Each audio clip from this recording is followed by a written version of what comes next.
नमस्कार दोस्तों।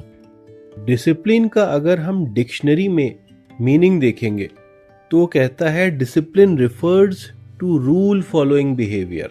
चीज़ों को रेगुलेट करने के लिए, चीज़ों को ऑर्डर में लाने के लिए या कंट्रोल और अथॉरिटी लाने के लिए डिसिप्लिन का इस्तेमाल होता है। या डिसिप्लिन का इस्तेमाल होता है टू क्रिएट हैबिट्स। ऐसा नहीं है कि आज हम कोई चीज़ सोचें और कल से वो होने लगेगी। फॉर एग्जाम्पल, एक एथलीट है जो ओलंपिक्स में परफॉर्म करना चाहता है, तो क्या ऐसा हो सकता है कि वो एक दिन उठे और उसे ओलंपिक्स में परफॉर्म करने का मौका मिल जाए? या उसको उसके लिए तैयारी करना पड़ेगी। उसे रोज अपनी परफॉर्मेंस को ट्रैक करना पड़ेगा, रोज कुछ सेट रूल्स को फॉलो करना होगा और उसके हिसाब से उसे अपनी परफॉर्मेंस दिखानी है। उसे क्या खाना है, उसे कितना सोना है, उसे कितना दौड़ना है, उसे कितना आराम करना है, कितने ब्रेक्स लेने हैं, ये सारी चीज़ें उसे फॉलो करना पड़ेंगी, तब जाके उसकी परफॉर्मेंस बेटर होगी। एक लड़का है, एग्जाम्स देना चाह रहा है, एग्जाम से 2 दिन पहले पढ़ाई करके वो टॉप नहीं कर सकता। अगर उसे टॉप करना है तो उसको स्टार्टिंग से एक शेड्यूल बनाना पड़ेगा जिसके हिसाब से वो रोज अपनी परफॉर्मेंस को ट्रैक करेगा। हम इतने घंटे पढ़ेंगे, हम इतने घंटे आराम करेंगे, हम इतने घंटे इस पर्टिकुलर सब्जेक्ट की प्रैक्टिस करेंगे, हम इतने घंटे इस पर्टिकुलर सब्जेक्ट पर रिसर्च करेंगे, हम इतने घंटे मॉक टेस्ट देंगे। ये सारी चीज़ें उसको एक शेड्यूल में लाना पड़ेंगी और स्ट्रिक्टली इनको फॉलो करना पड़ेगा। जब स्ट्रिक्टली कुछ दिन इसको फॉलो करेंगे तब ये चीज़ हमारे नेचर में आना शुरू होती है, हमारे सबकॉन्शियस माइंड में आना शुरू होती है कि ये कुछ सेट पैरामीटर्स हैं जिनको हमें फॉलो करना है। जब इन पैरामीटर्स को हम फॉलो करते हैं तब जाके हम एंड रिजल्ट में कुछ अच्छी परफॉर्मेंस दे पाएंगे। इसी बात को हम ट्रेडिंग में भी रिलेट कर सकते हैं। ट्रेडिंग में डिसिप्लिन लाने के लिए कुछ पॉइंट्स मैं आपके साथ शेयर कर रहा हूं। आप उन पॉइंट्स को नोट डाउन ज़रूर करिएगा और अकॉर्डिंग टू देम जब आप परफॉर्म करेंगे तो you'll नोटिस कि आपकी परफॉर्मेंस में काफ़ी हद तक डिफरेंस आएगा। इसमें पहली चीज़ है सेट अ ट्रेडिंग प्लान। हम ट्रेड अगर कर रहे हैं तो हमारी एंट्री क्यों होगी, इस पर्टिकुलर लेवल पर मुझे ये स्टॉक क्यों बाय करना है। अगर मैं इस पर्टिकुलर लेवल पर यहाँ पे कुछ बाय कर रहा हूँ तो मेरा टारगेट क्या होगा। अगर मैं इस पर्टिकुलर लेवल पर कोई चीज़ बाय कर रहा हूँ तो अगर ट्रेड मेरे अगेंस्ट गया तो वो कौन सा लेवल है जहाँ पे मैं लॉस बुक करके एग्जिट करूँगा, यानी स्टॉप लॉस अपना प्लेस करूँगा।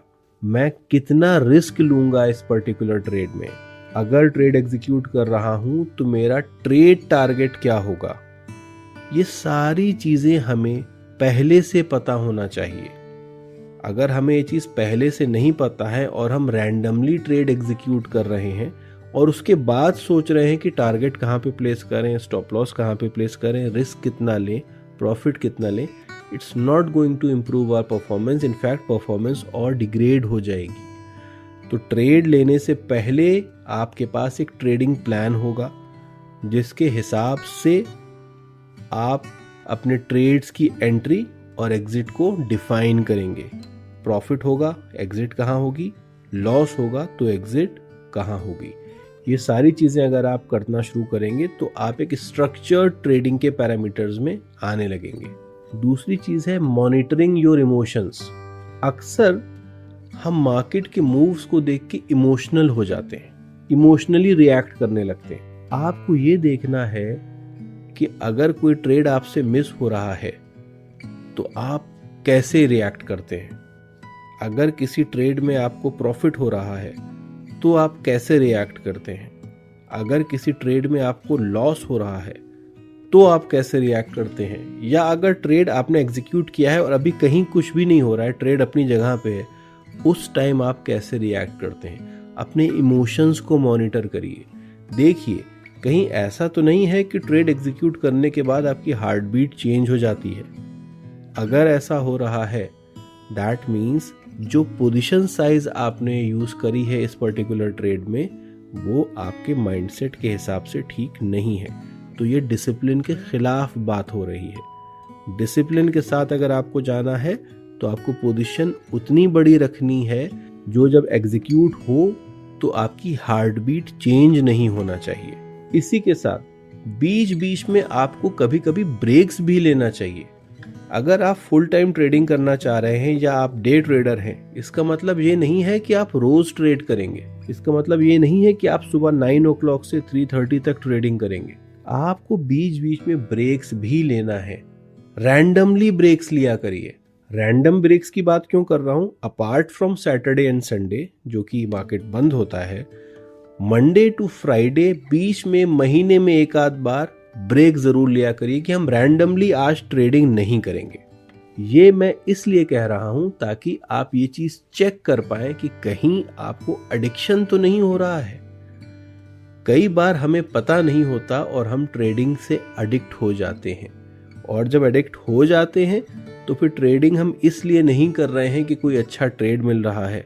ट्रेडिंग फिर हम इसलिए कर रहे हैं क्योंकि हमें उससे एक्साइटमेंट आता है, हमें उससे सेटिस्फैक्शन मिलता है। ये चीज़ हमको मॉनिटर करनी है। रैंडमली ब्रेक लीजिए और तब नोटिस करिए क्या ऐसा तो नहीं कि आज मैंने ट्रेडिंग से ऑफ लिया है मगर मेरा दिल अभी भी ये चाह रहा है कि लाओ देखूं मार्केट में क्या हो रहा है। ऑफ लिया है तो फिर उस दिन हम ट्रेडिंग नहीं करेंगे, उस दिन हम चार्ट्स को भी नहीं देखेंगे। तो अगर ऐसा हो रहा है कि आप ऑफ लेने के बावजूद रेगुलरली अपने फ़ोन में या लैपटॉप में या किसी स्क्रीन पर देख रहे हैं कि आज देखें मार्केट क्या कर रहा है, दैट मीन्स आप एडिक्टेड हो रहे हैं। You have to control that. ये आपके डिसिप्लिन के खिलाफ बात जा रही है। अगर ऑफ लिया है मार्केट से तो मार्केट की तरफ पलट के नहीं देखना है, अपना माइंड कहीं और डाइवर्ट करेंगे आप। कोई बुक पढ़ेंगे, कोई मूवी देखेंगे, किसी से मिलने जाएंगे, वॉक करेंगे, कुछ भी करेंगे, मार्केट को नहीं देखेंगे। ये जब आप लॉन्ग रन में करने लगते हैं तो आपका जो माइंड है वो प्रोग्राम होता है कि ट्रेड हम तभी करेंगे जब हमारी मर्जी होगी। इसलिए नहीं करेंगे क्योंकि हमें बहुत उलझन हो रही है, हमें आज ट्रेड करना है, आज का दिन बेकार ना चला जाए। इसलिए आप बीच बीच में ब्रेक्स भी लेंगे। डिसिप्लिन का एक रूल जो मैं हमेशा फॉलो करता हूं वो ये होता है कि मैं अपने ट्रेड्स की एक लिमिट बना के चलता हूं। मैं दिन में 1 या 2 ट्रेड, या कभी कभी ऐसा होता है कि मैं 3 ट्रेड्स इनिशिएट कर लेता हूं, लेकिन मैं 4th ट्रेड कभी नहीं लूंगा। इसके साथ ही साथ अगर किसी दिन ऐसा होता है कि मेरे शुरू के 2 ट्रेड्स में स्टॉप लॉस ट्रिगर हो जाए, यानी मेरे शुरू के 2 ट्रेड में मुझे लॉस हो गया है, तो मैं तीसरा ट्रेड इनिशिएट नहीं करूंगा। ये क्यों है? ये इसलिए है कि सेकेंड ट्रेड के बाद जब आप ट्रेड करना चाहेंगे यानी 3rd ट्रेड इनिशिएट करना चाहेंगे, तो आपका जो माइंड है ये जब तक ट्रेड इनिशिएट नहीं किया है तब तक आपसे ये कहता रहेगा कि इस ट्रेड को एग्जीक्यूट कर लेते हैं, लॉस कवर हो जाएगा। और जैसे ही आप ट्रेड एग्जीक्यूट करेंगे फौरन आपके माइंड का रिएक्शन चेंज हो जाएगा। अब वो आपसे कहेगा कहीं इस ट्रेड में भी लॉस ना हो जाए। यानी अब तक तो वो कह रहा था कि लॉस रिकवर कर लेंगे इस ट्रेड से, और एग्जीक्यूशन के बाद कह रहा है कहीं इस ट्रेड में भी लॉस ना हो जाए। और जैसे ही ये माइंड में आपके आया कि कहीं 2 ट्रेड्स की तरह इस ट्रेड में भी लॉस ना हो जाए, तो आपका माइंड बेतुके डिसीजंस लेगा। या तो जरा सा लॉस देख के एग्जिट कर जाएगा या जरा सा प्रॉफिट देख के एग्जिट कर जाएगा और आपका माइंडसेट खराब करेगा। सो इट इज बेटर, जो मैं फॉलो करता हूं, 2 ट्रेड्स लिए और दोनों में स्टॉप लॉस हो गया। दिन इतना खराब था कि दोनों में स्टॉप लॉस हो गया, इट्स परफेक्टली फाइन। सिस्टम बंद कर दीजिए। थोड़े से प्रॉफिट में सिस्टम बंद करना आसान होता है, लॉस में सिस्टम बंद करना बहुत मुश्किल होता है। लेकिन जिस दिन डिसिप्लिन को फॉलो करते हुए आप लॉस में सिस्टम बंद करना सीख जाएंगे, उस दिन से आप एक डिसिप्लिन और एक प्रो ट्रेडर की लिस्ट में आना शुरू हो जाते हैं।